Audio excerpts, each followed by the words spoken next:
Bulletin की शुरुआत इस वक्त बड़ी खबर के साथ। खबर राजस्थान के पाली से आ रही है, जहां सूर्यनगरी एक्सप्रेस पटरी से उतर गई है।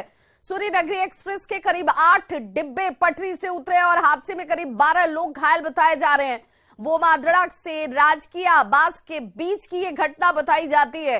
पाली स्टेशन पहुंचने से पहले ही यह हादसा हुआ है। रेलवे, पुलिस और प्रशासन के आला अधिकारी फिलहाल मौके पर पहुंचे हुए हैं। राहत और बचाव का कार्य शुरू किया गया है। हादसे में कई लोगों के घायल होने की सूचना इस वक्त सामने आ रही है। सूर्यनगरी एक्सप्रेस डिरेल हुई है, पटरी से उतरी है और 8 डब्बे बताए जा रहे हैं सूर्यनगरी एक्सप्रेस के, जिसके डिरेल हुए हैं और हादसे में करीब 12 लोग घायल बताए जाते हैं। पाली सूर्यनगरी में ट्रेन ये हादसा, जहां पर पाली स्टेशन पहुंचने से ठीक पहले ही यह हादसा हुआ है। जो बड़ी जानकारी इस वक्त सामने आ रही है, ग्राफिक्स के जरिए आप समझ सकते हैं कि कैसे यह हादसा हुआ। और देखिए, 8 डिब्बे जो हैं वो सूर्यनगरी एक्सप्रेस के डिरेल हो जाते हैं, पटरी से उतर गए।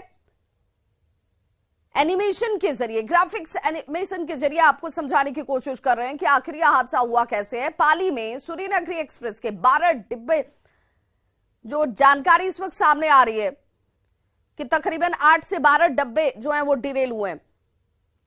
तमाम जो रेलवे के, पुलिस और प्रशासनिक अधिकारी हैं, राहत और बचाव के कार्य में जुटे हुए हैं। हादसे में 24 यात्रियों के घायल होने की आशंका जाहिर की जा रही है। और देखिए, इस वक्त जो राहत और बचाव का काम किया जा रहा है, उसकी तस्वीरें हम आपको दिखा रहे हैं। कैसे सूर्यनगरी एक्सप्रेस के ये डिब्बे जो हैं वो पटरी से डिरेल होकर बाहर एक दूसरे के आसपास गिरे हुए नजर आ रहे हैं। और पाली स्टेशन पहुंचने से ठीक पहले यह हादसा होता है।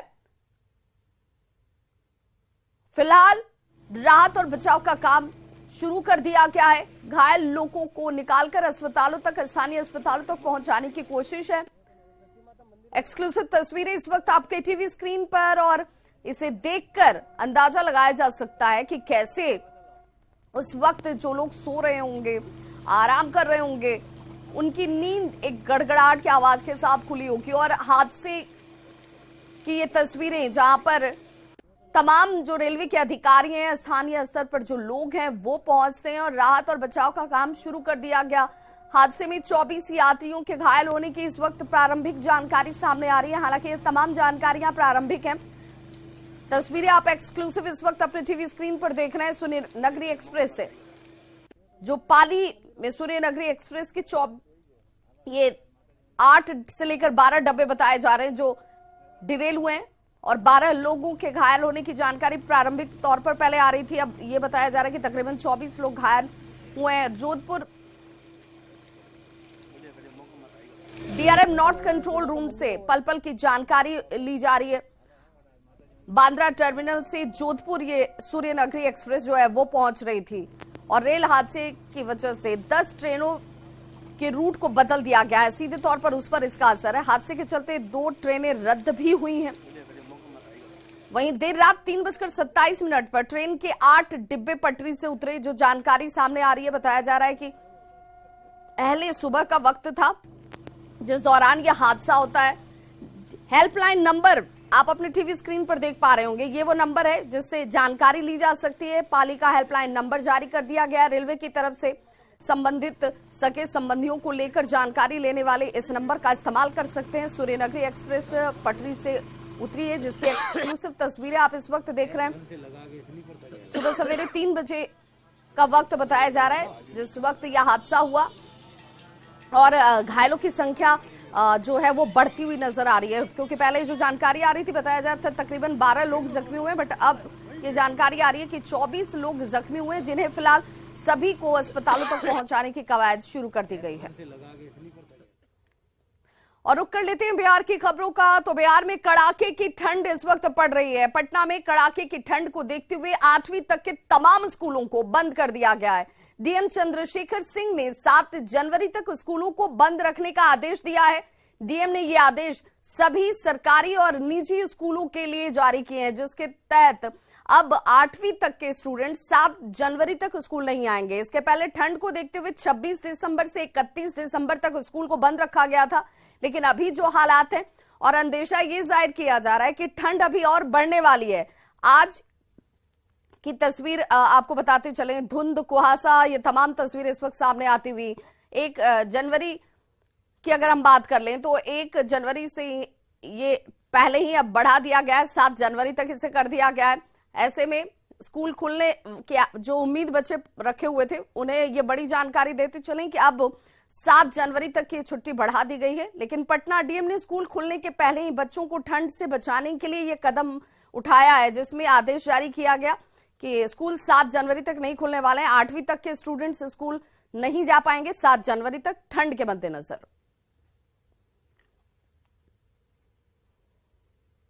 नए साल में पूरा बिहार कड़ाके की ठंड की चपेट में है। मुंगेर के जमालपुर की बात कर लें तो ठंड से बचने के लिए प्रशासन की ओर से कोई इंतजाम नहीं किए गए हैं। इससे दैनिक मजदूरी करने वाले मजदूर हों, दुकानदार हों, उनकी मुश्किलें बढ़ गई हैं। जमालपुर जोलीबेल इलाके का जायजा लिया है न्यूज़ 18 संवाददाता अरुण शर्मा ने। पिछले कुछ दिनों से बढ़ते ठंड ने कनकनी बढ़ा दी है। आलम यह है कि अब लोग जो अपने घरों से निकलते हैं तो उन्हें ठंड का एहसास काफी ज्यादा होता है, लेकिन उन लोगों का क्या जिनका जीवन रोड पे ही व्यतीत होता है, जिसमें डेली काम करने वाले लोग आते हैं या टोटो तथा अन्य वाहन चलाने वाले जो है वो आते हैं, तथा जिनका चौक चौराहों पे छोटे छोटे सी दुकानें हैं, उन लोगों को काफी इस समय में दिक्कतें होती है।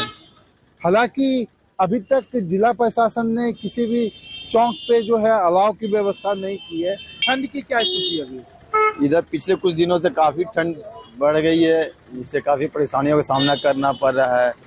और हर साल की भांति इस साल भी अभी तक प्रशासन की तरफ से कुछ सहयोग जैसे अलाव की व्यवस्था, लकड़ी हो, कुछ भी व्यवस्था अभी तक नहीं किया गया है। इसलिए उनसे अनुरोध है कि उनकी उचित व्यवस्था करवाया जाए। ठंड तो आज से बहुत ज़्यादा बढ़ गया है और इसके देखते हुए हमारे डीएम साहब को यहाँ अलाव का, आग का व्यवस्था, लकड़ी वगैरह का व्यवस्था गरीबों के लिए करना चाहिए। अब स्थानीय लोगों के साथ लोग भी जो है अब ठंड से बचाव के लिए चौकों पे अलाव की व्यवस्था की मांग करने लगे हैं, ताकि आने वाले दिनों में जो ठंड और बढ़ेगा उससे जो है आम लोग निजात पा सकें। अरुण शर्मा, न्यूज़ 18 मुंगेर। लोकसभा और विधानसभा चुनाव में अभी काफी वक्त बचा हुआ है, लेकिन बिहार में बदले समीकरण के बीच नए साल में भी नेताओं के पाला बदल के दावे पर सियासत खूब हो रही है। पूर्व डिप्टी सीएम और बीजेपी नेता तारकिशोर प्रसाद ने इसी दौरान एक बड़ा बयान दिया और जेडीयू के कई सांसद बीजेपी के संपर्क में ये कह दिया है जल्द ही वे बीजेपी का दामन थाम सकते हैं, क्योंकि नीतीश कुमार ने राहुल गांधी को विपक्ष का पीएम पद का उम्मीदवार मान लिया है, जिसे लेकर जेडीयू के कई सांसद अब अपने करियर को लेकर सशंकित हैं। तारकिशोर प्रसाद के इस बयान पर महागठबंधन के नेताओं ने एक सुर में निशाना साधा और कहा कि तारकिशोर प्रसाद दिवा स्वप्न देख रहे हैं, पहले वे अपनी ही पार्टी को बचा लें, वही बहुत है। सीधा सवाल है, क्या भाजपा के संपर्क में जदयू के सांसद और विधायक हैं? क्या 2024 में जदयू के सांसद और विधायक भाजपा का दामन थामेंगे? नहीं, निश्चित तौर पर अभी सामने में अभी 2024 का संसदीय चुनाव है और जनता दल यूनाइटेड के कई सांसद भारतीय जनता पार्टी के संपर्क में हैं, क्योंकि उन्हें पता है कि हम जिस नाव पर चढ़े हैं वो नाव डूबना है, वो नाव का किनारा नहीं लगना है। लोग स्वागत के लिए तैयार है? नहीं, देखिए वो तो राष्ट्रीय नेतृत्व तय करेगा, लेकिन जो राजनीतिक परिस्थिति है मैंने उसकी उन बातों की चर्चा की है। बेचारे तारकिशोर प्रसाद जी उप मुख्यमंत्री थे, नेता प्रतिपक्ष भी नहीं बनने दिया, तो अब सुशील मोदी जी हों, विजय सिन्हा जी हों, तारकिशोर बाबू हों, हर कोई इसी प्रतिस्पर्धा में लगा हुआ है कितना खिलाफ बोले नीतीश कुमार जी के, ताकि कुछ पॉलिटिकल टीआरपी मिल सके। हमारी पार्टी हमारे कुनबे की चिंता करने से बेहतर है अपनी पार्टी के विषय में सोचिए। 2022 में सरकार से बीजेपी बाहर हुई, अब बीजेपी के आधे से अधिक विधायक बीजेपी छोड़ेंगे। अभी तो एक नेता राजीव रंजन जी उपाध्यक्ष ने पार्टी छोड़ी है, अभी तो शुरुआत हुई है। 2023 में तो बीजेपी का ताश की पत्ते की तरफ बिखरना तय है। भविष्य देखते हुए भाजपा का एक बहुत बड़ा धड़ा महागठबंधन के विभिन्न दलों के साथ संपर्क में है और ये बात भारतीय जनता पार्टी के तथाकथित बड़े नेता भी जानते हैं। इसीलिए अपने विधायकों को, अपने कार्यकर्ताओं को भारतीय जनता पार्टी तक रोके रखने के लिए वो इस तरह के बयान दे रहे हैं। नए साल के दस्तक के साथ ही बिहार में चुनावी रंजिश में खूनी खेल की शुरुआत हो चुकी है। समस्तीपुर में 2 गुटों में जमकर मारपीट हुई, जिसमें 10 से ज्यादा लोग जख्मी हुए हैं। मामला नगर निकाय चुनाव से जुड़ा हुआ बताया जाता है। तो वहीं सीतामढ़ी में एक युवक की सिर्फ इसलिए गोली मारकर हत्या कर दी गई क्योंकि उसने एक वार्ड पार्षद के समर्थन में वोट नहीं डाला। देखिए लोकतंत्र के रक्त चरित्र से जुड़ी हमारी ये रिपोर्ट।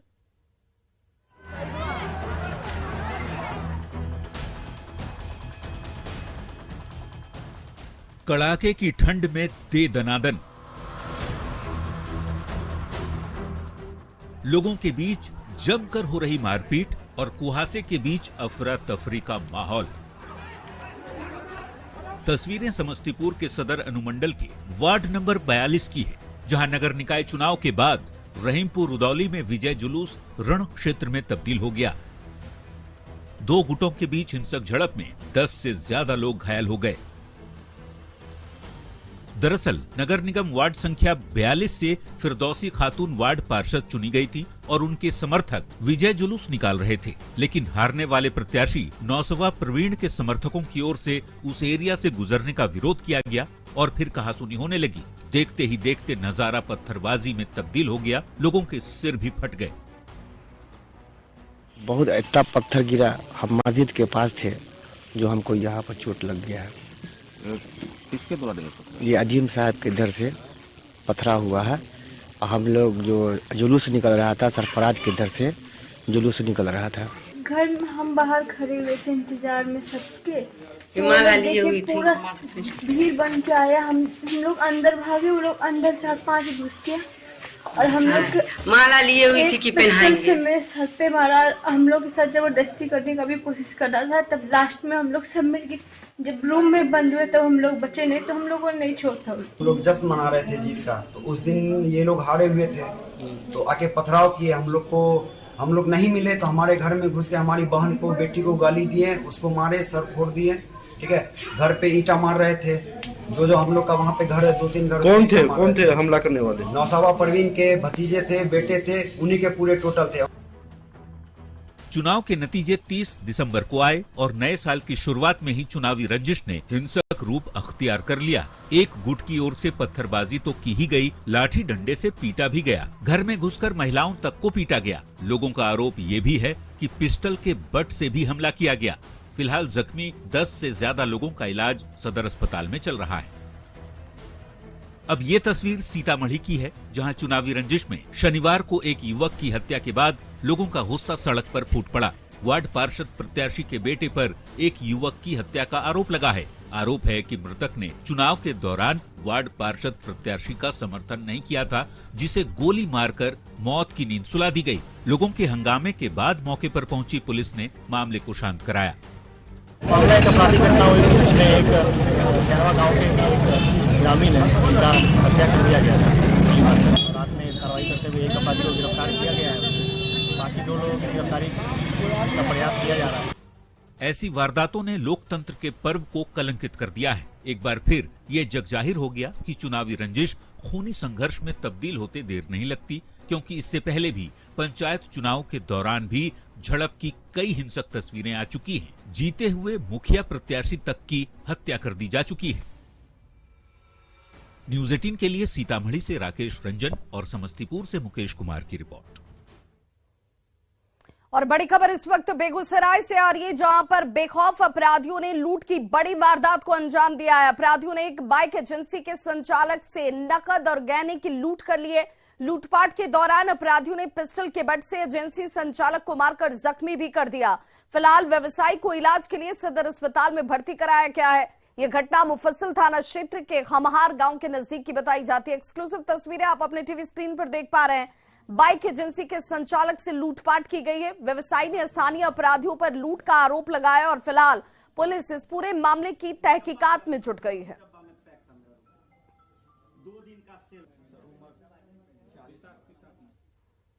बिहार में शराबबंदी के बावजूद भी शराब तस्करी धड़ल्ले से जारी है। वहीं उत्पाद विभाग भी शराबबंदी को सफल बनाने के लिए लगातार शराब माफियाओं के खिलाफ अभियान चला रही है।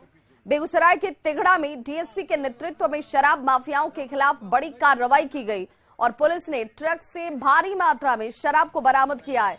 सीमेंट की बोरियों के बीच शराब की तस्करी की जा रही थी। गुप्त सूचना के आधार पर पुलिस ने कार्रवाई करते हुए दुलारपुर के पास ट्रक से भारी मात्रा में शराब जब्त किया है। ये वही ट्रक जिसकी तलाशी ली गई तो सीमेंट की बोरियों के अंदर से शराब की बोतलें निकलने लगी। पुलिस ने ट्रक के ड्राइवर और खलासी को गिरफ्तार कर लिया है।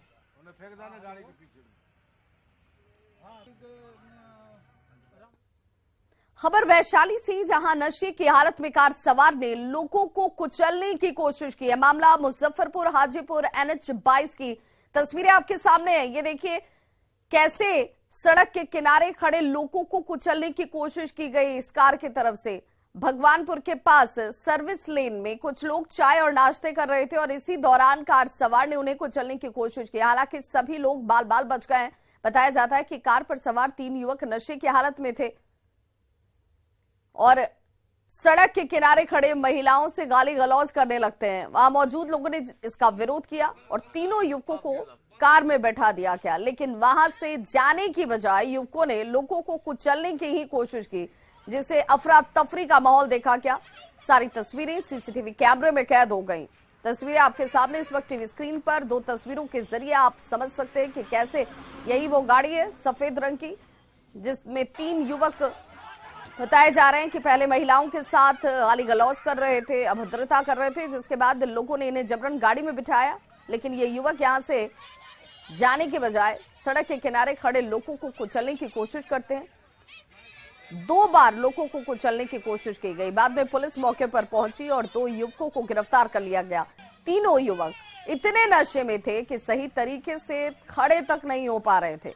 3 युवक भगवानपुर के रहने वाले बताए जा रहे हैं, जिनमें से एक की पहचान मोहन कुमार के तौर पर की गई है। पुलिस ने कार को जब्त कर लिया और गिरफ्तार युवकों से पूछताछ जारी है। मुंगेर में शाम को कबाड़ के गोदाम में भीषण आग लग गई, जिसमें लाखों के सामान जलकर राख हो गए। घटना पूरा सराय बसंती तालाब के पास के रिहायशी इलाके की है। आग की ऊंची लपटें उड़ते देख मोहल्ले में हड़कंप मच गया। आग लगने की सूचना मिलने के बाद मौके पर पहुंची फायर ब्रिगेड की टीम ने करीब 1 घंटे की मशक्कत के बाद इन पर काबू पाया है। हालांकि इस अगलगी में किसी के हताहत होने की खबर नहीं है। कबाड़ का गोदाम चलाने वाले सुभाष कुमार वर्मा के मुताबिक किसी ने जानबूझकर ये आग लगाई है, जिसे कुछ लोगों ने भागते हुए भी देखा है, जबकि दमकल कर्मी ने शॉर्ट सर्किट से आग लगने की आशंका जाहिर की।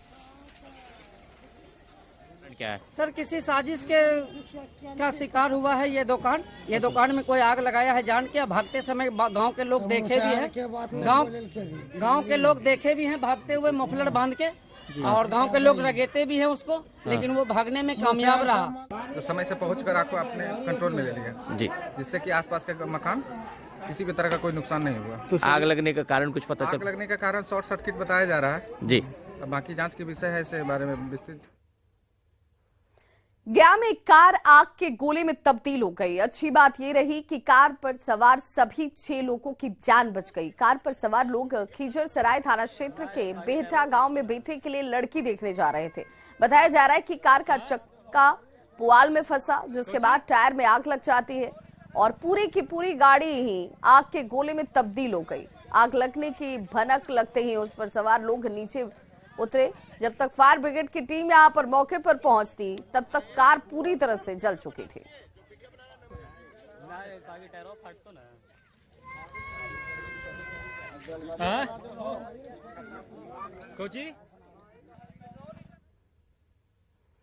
पटना में हाल के दिनों में हुई चोरी की कई घटनाओं का पुलिस ने खुलासा कर लिया है। रामकृष्ण नगर थाना पुलिस ने गिरोह के 2 सदस्यों को गिरफ्तार किया है, जिनके पास से करीब 26 लाख रुपए के सोने के आभूषण और 1.5 लाख के चांदी के आभूषण बरामद किए गए हैं। पुलिस ने इनके पास से 1.5 लाख रुपए कैश भी बरामद किया है। पुलिस की कार्रवाई के दौरान 2 अपराधी भागने में सफल रहे, जबकि 2 को पुलिस ने पकड़ लिया। गिरफ्तार अपराधियों ने कई कांडों में अपनी संलिप्तता को स्वीकार किया है।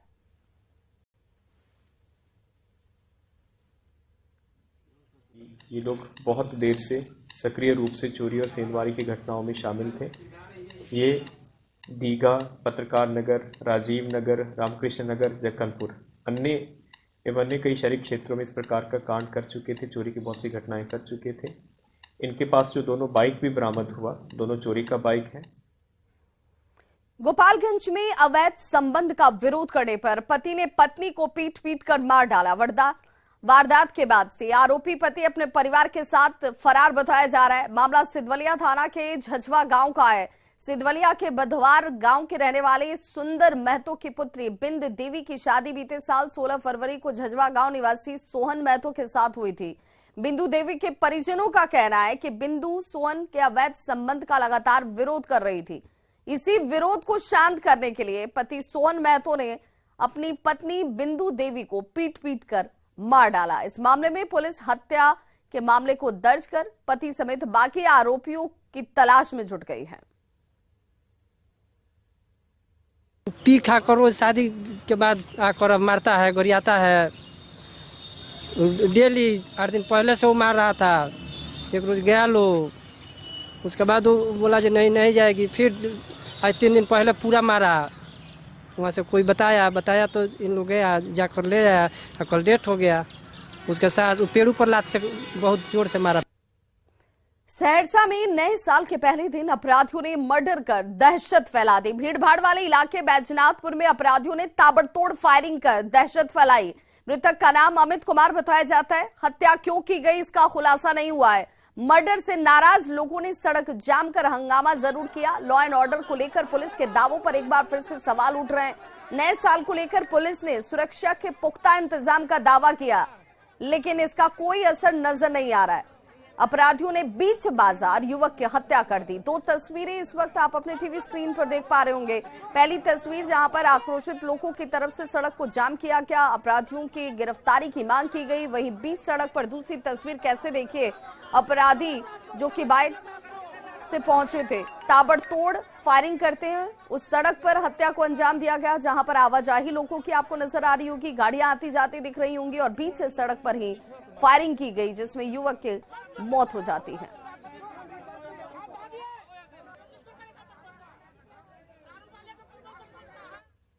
वैशाली के देशरी थाना क्षेत्र के मोरव्वतपुर पंचायत के वार्ड संख्या 13 में 2 युवकों के बीच विवाद हुआ। विवाद इस कदर गहराया कि 18 साल के एक युवक की जान चली गई। प्यार और मोहब्बत को इस विवाद का जड़ माना जा रहा है। शुक्रवार की देर शाम मोरव्वतपुर पंचायत के वार्ड संख्या 13 में 2 युवकों के बीच कहासुनी हुई थी, लेकिन ये कहासुनी देखते ही देखते मारपीट में तब्दील हो जाती है। आरोप है कि परवेज और मुन्ना नाम के 2 युवकों ने मिलकर शंकर राम और उसके भाई किशन राम पर हमला कर दिया। चाकू और ईंट से हमले में दोनों ही भाई बुरी तरह से जख्मी हो गए, जहां पर उपचार के लिए पटना पीएमसीएच रेफर किया गया था। पीएमसीएच में ही इलाज के दौरान किशन की मौत हो चुकी है। पुलिस ने मुख्य आरोपी को गिरफ्तार कर लिया है, जबकि बाकी नामजद की गिरफ्तारी के लिए तलाश जारी है। गांव के ही शकिंदर राम के जो पुत्र किशन और शंकर राम थे, तो किशन जो है वो महनार के कॉलेज के स्नातक का प्रथम खंड का छात्र था और गांव किसी लड़की को लेकर किशन और सोनू, जो उस गांव का परवेज उर्फ सोनू लड़के का नाम है, उसके साथ विवाद होता है। शुक्रवार की देर शाम अंबेडकर चौक से ये विवाद शुरू हुआ और उसके बाद हाथापाई शुरू हुई, जो सीधा हाथापाई होते होते दोनों का घर जो है वो आसपास ही है, वहां पे पहुंच जाते हैं। जिसके बाद परवेज उर्फ सोनू ने ईंट से जो है वो किशन पे प्रहार कर देता है, जिसे बचाने के लिए जब उसके बड़े भाई शंकर आते हैं तो फिर सोनू के तरफ से मुन्ना खान जो बेगूसराय के रहने वाले हैं वो पहुंच जाता है और सोनू के तरफ से मारपीट में शामिल हो जाता है और शंकर पर चाकू से हमला कर देते हैं।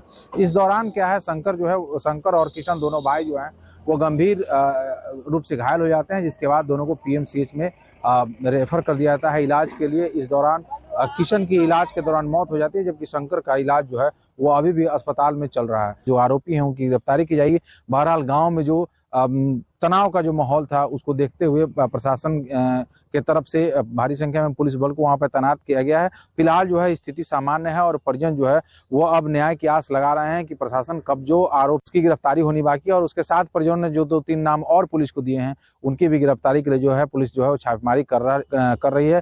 फिलहाल स्थिति जो है वो नियंत्रण में है, लेकिन परिजनों में कहीं ना कहीं इस घटना को लेकर आक्रोश देखा जा रहा है। प्रफुल्ल कुमार, न्यूज़ 18, वैशाली। तो इस बुलेटिन में बस इतना ही, लेकिन न्यूज़ 18 बिहार झारखंड पर खबरों का सिलसिला